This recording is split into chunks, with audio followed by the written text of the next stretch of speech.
Hello everybody and welcome to our all-student meeting. I really hope that you are all doing okay and thank you for joining us today. I'm sure that lots of you will have lots of questions and hopefully we'll get around to them. But first I'll introduce myself. My name is Lauren and I'm a recent graduate of the university, so I studied sport and exercise science and now I'm a staff member at the university as well. And today I'm joined by Dr. Tim Jones, who is Acting Deputy Pro Vice Chancellor Students and also Head of the School of Psychology. And we're going to discuss lots of questions in relation to the government guidance that was announced on Monday. And I'm sure we'll try and get through as much as possible, but we hope to give you the chance to ask questions later on and we'll explain that a little bit later. Now Tim, before we get into questions, you're new to the role and this is your first all-student meeting, so I'd just like to give you the chance to introduce yourself. Thank you, Lauren. Thanks very much for inviting me to come and speak today. So Tim Jones, Acting Deputy Pro Vice Chancellor Students and the Head of the School of Psychology.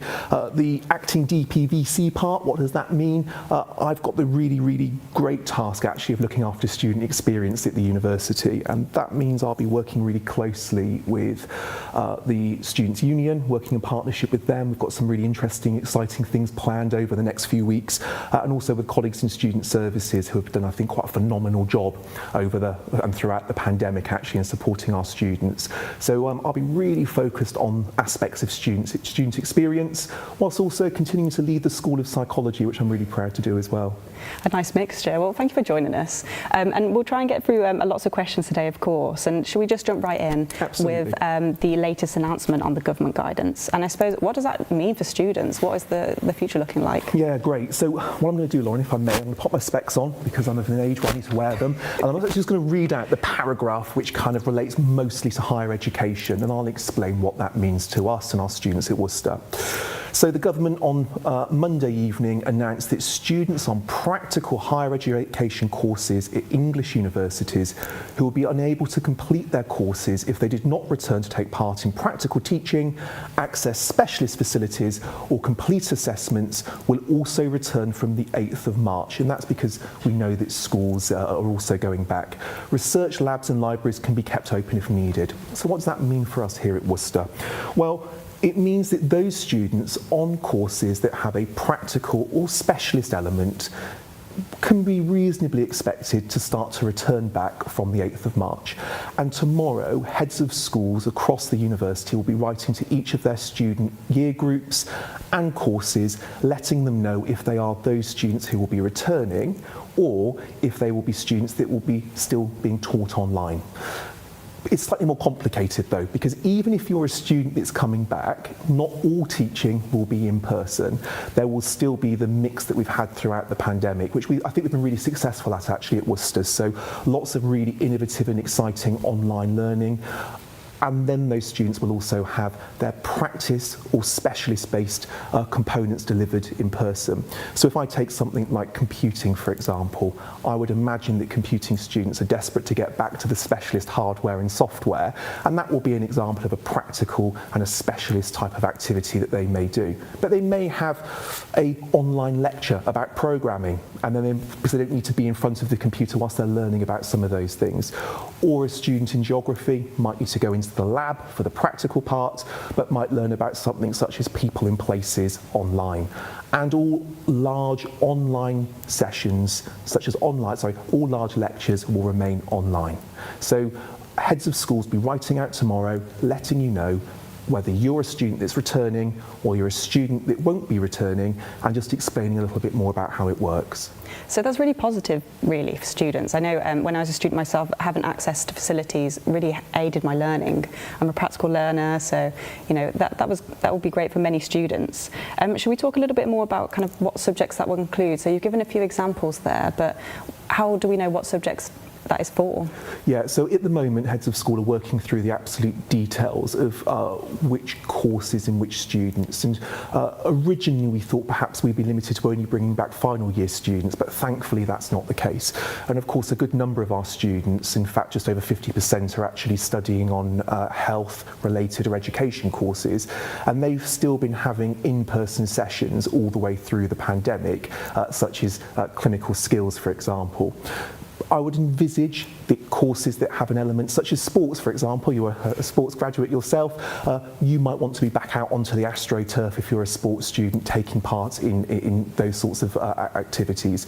So it will be courses with a practical or a specialist component that we will look to bring back. Other courses are likely to remain online just for the foreseeable future. This is something, of course, that the government are reviewing, and it's largely dependent, Lauren, on if we can keep the rates of transmissions down, hospitalisations down, and the success of the vaccine programme. And there's really good news there as well, as I'm sure you know, that over a quarter of the UK population have had their first vaccine, and I think that's really, really hopeful news for us all. And as that starts to increase over the coming weeks and months ahead, I think the government have given themselves a target of the end of July for everybody over the age of 18 years of age. And personally, I cannot wait to get my first vaccine, so I can also, start to feel a little bit more assured about returning to normality. That's it, and I think, as you said as well, head of schools will be in contact with students, so they will get all of this information in an email, and hopefully that'll be nice and reassuring as well. Now, some students may have not been to campus for a long time, so are we ready to invite everybody back to campus, and what's the situation? So the short answer is yes. The longer answer is the campus is never actually closed. So the campus has been open largely throughout the pandemic. So there's lots of things that are in place, such as one-way systems on campus, lots of places to sanitise hands. I would still encourage, of course, people, it's government guidance to wear face masks indoors, and that now includes some classroom settings as well. And also, returning to campus, there's some really, really important things actually that I would ask all students to do. And the first is to take a lateral flow test, and they can do that actually before they even return to campus. So you can go online and find your nearest community centre, and actually Google has been set up in such a way that no matter where you live in the country, if you tap in community centre, it will tell you your nearest ones in your locality. If you can't get to a community centre, what you'll need to do is book a lateral flow test using the system online, and if students go to the student FAQs online, there's a section there for lateral flow testing, and you can book one. I booked mine this morning. This is my registration card here that I'm really proud to have. It was a very, very easy thing to do, based down at Riverside. That is for students, of course, that don't have any COVID-19 symptoms, and I'll talk a minute about what happens if you have symptoms or you think you have symptoms before returning. So if you have no symptoms, you book your first test, the result comes back. Mine came back, I think, in about 46, 47 minutes. I was amazed. I was told up to about 2 hours, and it came back with a negative result, which I'm pleased to share with you, otherwise I wouldn't be here. And then students will need to take another test 3 days later. And during that intervening period, I would really just encourage students to keep socially isolating. And what I mean by that is try not to mix outside of your households or out of your halls of residences. It's really important we limit the amount of contact, because of course you could change status between those 3 days. The other thing about lateral flow tests is that there's about 50 to 70% accuracy depending on who does it. I did my own one because that's what we do now with lateral flow testing. So you kind of swab at the back of your tonsils, and then you swab up your nostril, and you've got to poke it in quite hard. It was momentarily uncomfortable, but I'm pleased to say I kind of got through the process unscathed. And then we're encouraging all students and staff to have a lateral flow test every couple of days. And genuinely, Lauren, the process was so simple and it took no time at all. The other thing on lateral flow testing I want to say is that I was really, really heartened genuinely to see a good group of sports and sports therapy students all diligently waiting in the queue in front of me. And I'd like to thank the student that reminded me of the time when I asked them what it was because my watch wasn't working properly. But the level of responsibleness that I saw there was just phenomenal. All socially distancing, all wearing masks, all queuing to have their lateral flow test. It was just so well set up. So please, please, please make sure that you take your test before coming back, and then take another test 3 days later. So important, and then keep having those tests. Perhaps I should say something about what happens if you think you've got COVID-19 symptoms. It's slightly different. So the main symptoms, Lauren, as you know, will be a high temperature, new or reoccurring cough, and a change or loss to your taste or sense of smell. Please get in touch with the NHS. book a PCR test, and you can have a test if you're living in Worcester down at the back of the arena, so a slightly different test, but you will need to self-isolate. And again, if you've taken your lateral flow test and it comes back positive, you will need to self-isolate, and you're provided with a really, really handy guide with what to do. Well, I'm carrying this with me over the next couple of weeks because I think it's so good. Does that help you? It helped me. I mean, it's fantastic that we have testing centres on campus as well, and it makes it really useful for students. And as you said, it's simple to go online and look up these things.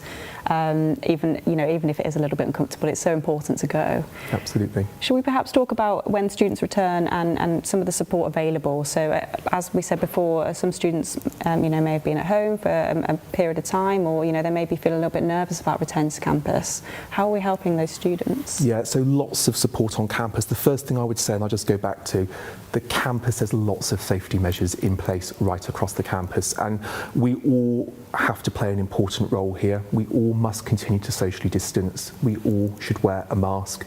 We should all respect each other's space, and we should all be kind to each other. Those things are really important.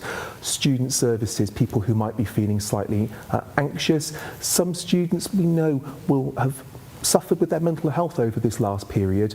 Student services are really, really well geared up to help support you. If you're anxious about coming back, you could also use the Talk Work text scheme. There are telephones set up specifically for different groups of students. All of that information is available on the student FAQs and student services web pages. Of course, Lauren, some students throughout this pandemic will have lost their jobs. They may be people that have worked in retail previously, and we know that shops aren't reopening for a good period of time yet, because actually this emergence out of the lockdown is much slower and longer and cautious than the ones we've had before. And therefore some students may be worried about coming back because they can't afford to come back or concerned about that.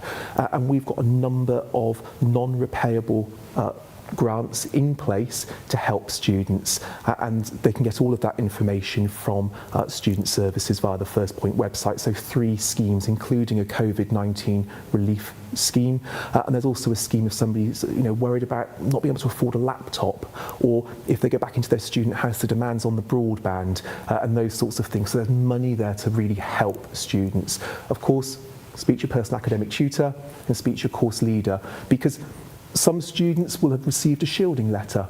Some students will be commuting students, some students will be international. And for some people, there will be some differences, and they will need to speak to their personal academic tutors and course leaders, but we will look to work with you. Importantly, though, I should say that for students that are returning for in-person teaching in those sessions that I've mentioned, in those practical sessions, you will need to come back and take part in those. We won't be delivering them simultaneously with an online version as well. And that's a bit different to what happened during the last lockdown. So if your head of school writes to you and to say, you're coming back because we think it's important, you're on a practical-based course, you need to access specialist equipment to complete your course, please come back.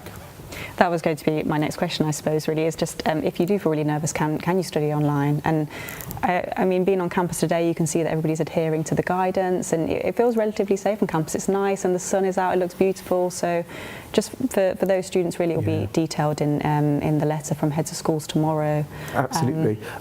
My heart sung this morning because I saw the campus cat. Yeah. And I've not seen the campus cat for a number of weeks, and I was genuinely delighted, and it just reminded me of how nice it is to be on campus. I think we're probably one of the only universities in the country that has a campus cat. And a really beautiful campus as well, I must admit. Totally. Especially when the weather's nice. Now, shall we have a little chat about when students do return, how we can all continue to drive down the number of cases, and how we can all continue to keep campus safe as we return? Yeah, absolutely. So we know from this pandemic that 100,000 people and slightly more now have tragically lost their lives and prematurely lost their lives. And we need to continue to be very, very responsible. So I've already mentioned social distancing, cleaning our hands, using the sanitising stations. making space, keeping to those 2 metres distances, being highly respectful, which by and large we've been incredibly successful at, and that's the reason why we've had no on-campus transmission during the pandemic. And we need to keep up that good work because we are a beacon of hope, I think, in the local area. We also need to do some other things, and I know there will be a temptation for some people to want to celebrate being back with their friends. I get it. I think that people will want to relax slightly because infection rates are falling, vaccination rates are increasing. People might be lulled into a false sense of security, but only a quarter of the population has had their first vaccination. Not everybody, and not everybody's had obviously their second vaccination. So please don't have house parties. First of all, there's a £800 fine. Secondly, it's the wrong thing to do. We need to model the right behaviour here at Worcester and show that if we just can refrain ourselves a little bit longer, those better times are coming. There's nobody out there more than me that wants to go back to dancing because I want to get out of my kitchen with Sophie Ellis-Bextor. I want to go back and enjoy myself properly. And that date is down in July. But it's only there if we just keep going. For commuting students, some of you may car share. That will be more problematic because what we know about coronavirus is that it's all about the aerosols. And of course there's something about making sure that there's lots of fresh air, and being outside is safer than being inside generally. And of course today when we first came here, Lauren, you and I had our masks on, but we're seated at least at 2 metres apart from each other, probably more like 3.5, 4, and therefore we're very, very safe. But the fact is, when we're close together, like in a car, and if we're not wearing a mask and our windows aren't down, there's the opportunity for us to infect each other if one of us had COVID-19. So avoid car sharing. Please try to avoid car sharing. Please don't have house parties. Please continue with social distancing, and please continue to wear your mask. Shall we talk just a little bit more about testing? Because I think you explained really well what to do when you return to campus and that we have fantastic facilities available for that on campus. But how does the testing facility work when you've returned and, day to day and as a student here? Okay, so it's really super simple. So if you go into the student FAQs, there's a little section above it that says lateral flow testing, which will tell you in more detail the science behind lateral flow testing and the antigens it's looking for. And there's a button that says book a test here. Pop your details in, you get an appointment, you take either the piece of paper if you want to print it out, or you take the appointment on your phone in your email, and you go down to the test centre at Riverside for your lateral flow test. And a number of colleagues from Public Health Worcestershire, who we've been working with so closely and have done such a fantastic job working with us on this, they will talk you through the process every step of the way. And genuinely, it's really seamless. I probably was in there for about 7-8 minutes, had my test, and out I went again. And it filled me with confidence that it's something that I could actually fit in as part of my kind of daily routine. So something that you can do really easily, Lauren. Oh, that's great news. And well, of course, students can access the FAQ pages from the University Home webpage as well. So you can easily access the book here button. Now, I feel like we've spoken quite a lot about return to campus and things that are a massive part of the student experience, such as studying, using facilities, and seeing friends. But should we perhaps talk about private accommodation and what happens when people come back with their accommodation if they're coming back for in-person teaching? Yeah, that's a really good question. So if you have been living in university managed accommodation, you would have received a rent rebate for the period that you were unable to use that accommodation, so a rent credit. Your accommodation is still there waiting for you, so you can come back and you can use your accommodation. I think that's simple. For students that may have lived in private rented accommodation that perhaps have given up their rental agreements and their tenancies, they may be saying, well, I don't have a place to go. The good news is that whilst we have, I think it's just over 500 students that are in university managed accommodation with us, we still have a good number of rooms available. So I've been told that there is space for any student that needs to have a room, and we can help you secure that room. So please get in touch with us. So that covers a lot of the latest guidance that we heard on Monday. And just a reminder, if we haven't covered anything, you can get in touch with us on communications@worc.ac.uk, and we'll do our best to answer some of those questions now, but please do keep referring to the FAQ pages online. We'll be updating those in the coming days, and as more guidance is announced, we'll of course be updating those. So should we just chat about a few more things? And I think, of course. The first thing we could discuss is, and I think you've touched on this already, is the support for students. So we spoke a little bit about what financial support is available, and I suppose how can they access that? Really simply, so there's a simple kind of form that you need to fill out, and so if you go onto the university's webpage, look for student services in First Point, and there's a section on there around kind of financial support, and there's a really simple to kind of look through chart which will tell you which one of the three funds is most likely to apply to you, depending on whether it's digital hardship, through access to learning, the COVID-19 relief fund, and it depends on what you might need some financial support with. You complete a very short form and it will be processed by our colleagues in student services, and we'll ask you to provide perhaps some bank statements to demonstrate that there's some genuine hardship there, because of course we want the money to go to those people that are most in need right now. Simple process though, Lauren, and I would really encourage anybody that is in hardship and is concerned about coming back because they're worried about money, please use that service and please put an application in. I think from my experience as well, it's absolutely okay to ask for help, especially with everything that's gone on in the past year. You know, the team are here to help all students. Absolutely, and that runs all the way through the university, and you're completely right. So all the way from personal academic tutors and course leaders and heads of departments, and myself as somebody as a head of school, and I've spoken to a good number of students this week, and I know people have, it's been a challenging period, I think, for everybody. It's been a challenging period for students. You know, I'm looking forward to seeing more people back on campus. I'm looking forward to welcoming people back. I want us to still be successful in remaining a coronavirus cold spot here at the university, and I want to see people back. You just touched on a few other support services there as well, but should we perhaps talk a little bit more about First Point and what students can access via that service? Yeah, so First Point is kind of the one-stop place to go if you need some support with your mental health or in counselling, financial support, but they're also there for some of our final year students or postgraduate students that will be moving into the employment market very shortly and are starting to look for jobs, so a fantastic kind of careers service there. There's also people there that you can just have a chat with if you're worried about things, mental health, I've always said mental health support, financial support, so it covers a number of support mechanisms, and there's also student advisors that can talk through if you're worried about if you failed something, for example, and you know, I won't go into our extensive safety net arrangements today because I think we've covered that and there's a lot online about that as well, but there's people there that can help to advise on courses alongside personal academic tutors and course leaders. Absolutely, the help is there.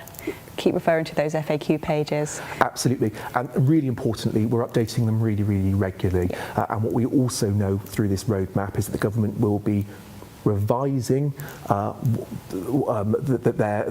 guidance, and what I'm going to suggest, Lauren, is that perhaps you and I come back here and have a conversation after each of those significant milestones, whenever they might be, because it depends, of course, on transmission rates. And I think it would be helpful for me to start talking about what we can do rather than what we can't do, because over time things are going to unlock slightly more. Absolutely, we'll continue to adapt to the situation as it goes on.